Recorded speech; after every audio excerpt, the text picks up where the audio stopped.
প্রিয় নবীজির এক দল সাহাবী তাসবিহ দানা ব্যবহার করতেন মর্মে বিশুদ্ধ সনদ এটা বর্ণিত রয়েছে। সাআদ ইবনে আবি ওয়াক্কাস রাদিয়াল্লাহু তাআলা আনহু তিনিও তাসবিহ দানা ব্যবহার করতেন। হযরতে সাআদ ইবনে উবাদা রাদিয়াল্লাহু আনহু তিনিও তাসবিহ দানা ব্যবহার করতেন। হযরত আব্দুল্লাহ ইবনে ওমর রাদিয়াল্লাহু আনহুমা তিনি তাসবিহ দানা ব্যবহার করতেন। হযরত ইবনে মাসউদ রাদিয়াল্লাহু আনহু তিনি তাসবিহ দানা ব্যবহার করতেন।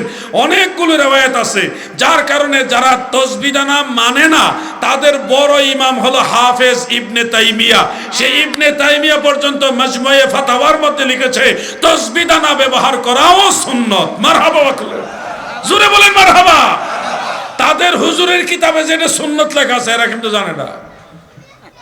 আপনি তাসবিহ পড়তেছেন আল্লাহর মহব্বতে, রসুলে পাকের মহব্বতে, আর আপনাকে সে ফতোয়া দিয়ে তাসবিহ দানা বন্ধ করে দিবে। এগুলি হলো শয়তানের কাজ। আমরা কোনো ফতোয়াবাজিতে আল্লাহর জিকির বন্ধ করব না।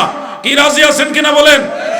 কোন মৌলবী যদি বলে তাসবিহ দানা ব্যবহার করা যাবে না, তার ফতোয়া তার পকেটে ঢুকাই দিতে হবে। আল্লাহর তাসবিহ আমরা পাঠ করবই ইনশাআল্লাহ বলেন। কত রকমের ফতোয়া বের হয়েছে এখন। আমল করলে ফতোয়া, আমল না করলে কোনো ফতোয়া নাই, সব ঠিকঠাক। আপনি আমলে বসবেন, ফতোয়া বের হবে। আরেক শ্রেণীর ভাইরা ইদানিং দেখতেছি তারা বলে সম্মিলিত জিকির করার দলিল কোথায় পেলেন? সবাই মিলে একসাথে জিকির করা জায়েজ, এটা কোন হাদিসে আছে? এরকম প্রশ্ন করে। যুবক ভাইরা শোনেন, আপনারা জীবনে বহুবার মাহফিলে শুনেছেন ওয়াজ মাহফিল জান্নাতের বাগান, শুনছেন কিনা? জোরে বলেন, শুনছেন কিনা? কিন্তু হাদিসে এই কথা নাই। হাদিসে কি আছে?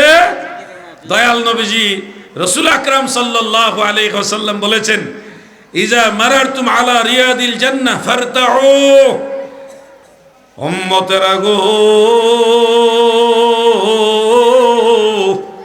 তোমরা যখন জান্নাতের বাগানের পাশ দিয়ে অতিক্রম করবে সেই সময় তোমরা সেই বাগান থেকে ফল ভক্ষণ করিও।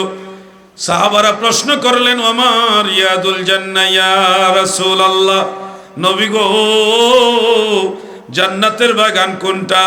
আল্লাহর হাবিব তখন বললেন, ক্বালা হিলাকুজ যিকির, জিকিরের গোল বৈঠক, জিকিরের গোল বৈঠক, এটা হলো জান্নাতের বাগান।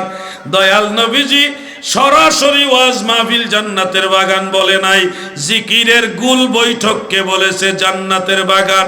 ব্যাখ্যা সাপেক্ষ ওয়াজ মাহফিল জান্নাতের বাগান, কিন্তু সরাসরি জিকিরের গোল বৈঠককে নবীজি জান্নাতের বাগান বলেছেন।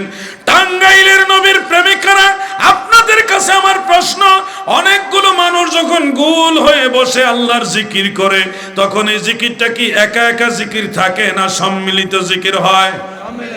জোরে বলেন, কিভাবে হয়? তাহলে সারা জীবন যেই মৌলভী সাহেব ওয়াজ করলো ওয়াজ মাহফিল জান্নাতের বাগান, ওই হাদিস থেকে প্রমাণ হয় সম্মিলিত জিকিরের মজলিসটাই হলো জান্নাতের বাগান। লা ইলাহা ইল্লাল্লাহ।